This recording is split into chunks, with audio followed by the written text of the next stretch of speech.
were just featured on breakfast television, and it has me thinking about how far I have come as a business owner, and it made me think about like all the other things I have done prior to the butter and spice that you guys know today. I have some clips I'm going to share with you guys, and if you guys have been following me for a very, very long time, because I know they know, but some of you guys really don't know like how far we're coming from. Before I went to culinary school, I used to make cookies and cupcakes for people in my high school. My parents supported it too. They were like, yeah, if you want to do this and you want to have your own business, you better start now. And these were one of the cupcakes that I made. I don't even know if there was any skill that went into actually piping them, but I had just started getting into making like fondant flowers, and I was like, I had this little cookie cutter, and I was like, this is cute. These are not the cupcakes we do anymore. Our cupcakes look so much better, and I am so glad that I got training. This was me at the Depanneur. We did a pop-up there, just fresh from culinary school, and I was like, I can do a pop-up. I'm this hot chef from New York City. I can do anything. And I served quinoa burgers. Why I thought that that was the meal that people wanted to eat on a Friday night, I don't know. Was it banging? Yes. I think everybody who came to order these quinoa burgers were family and friends, but I felt like hot shit. You couldn't tell me that I wasn't the best young chef to hit Toronto. You couldn't tell me that, because I truly believed it, because my support system was that locked in. And when I say locked in, like, remember, every family friend was ordering from me. I think this was for like my mom's best friend at the time. She was having like something at her house, and I made lemon tarts. Like, they don't even look good. Like, look how they're like oozing out the side. And then these are like cheesecakes with fruit on it.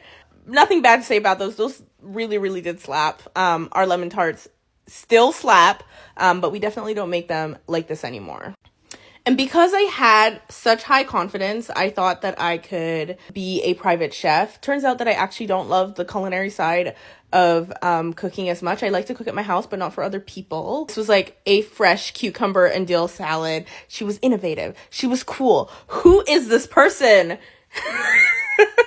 Right? It was so tasty. I think my mom was actually my helper for this event. She was like helping me plate stuff, and every time she's like, are you sure? Which should I enter to put the plate on the table? Like, no waitressing skills at all, but she helped me. She was the waiter for this event. And back in the day, this was our logo. I was feeling this logo up until maybe like a couple years ago. I was like, okay, maybe it's time. It's not as engaging. My favorite color was purple, and it was purple before we were a registered business logo. If you've seen this before, let me know in the comments. I'd love to know how many of you guys have been with me since then.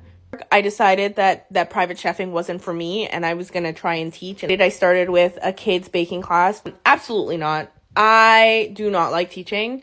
If you guys email me and asking me to do your kids' birthday parties, the answer is immediately no. Because, like, what is this? What is this?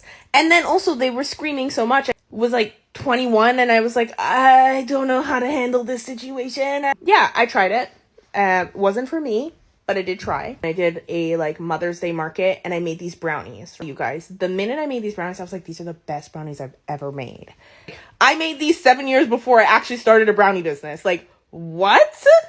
This is actually still the same recipe that we use now as our brownie base, but this was it. Like, this was the moment that I was like, I want to start a brownie business. Now we're in like the beginning stages of butter and spice. COVID has hit. I'm back home from all my travels about this business, and one of the products that I was so proud of is we were doing like different flavored bundt cakes, right? So I think this one was like a pumpkin spice, and this one was apple chai. Were they amazing? Absolutely. Did we sell quite a few of them? Absolutely. Did I know anything about what I was doing? No, because this was not scalable. Like, these cakes used to take so long, and there were so many like intricate steps to it that it just wasn't sustainable for us. And I say us, it was just me in my parents' kitchen making these cakes and like trying to make it viable. It obviously flopped because we're no longer selling them.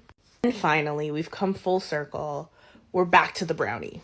I was like, you know what? We're going to sell some flavored brownies. This here is our brown butter pecan pie. And this is still in our repertoire of recipes that we pull out every so often. This is the OG of brownies. It was the moment I was like, oh my goodness, I was so right about those ooey gooey brownies. Those are the best brownies I've ever made. But like, also we can flavor them. And that was going to be it. I was going to be the brownie business. If anybody's telling you you can't, because maybe you don't have the skills yet, you're going to find a way. Like, if it's destined for you, it's going to be for you. There you go. That's it, guys.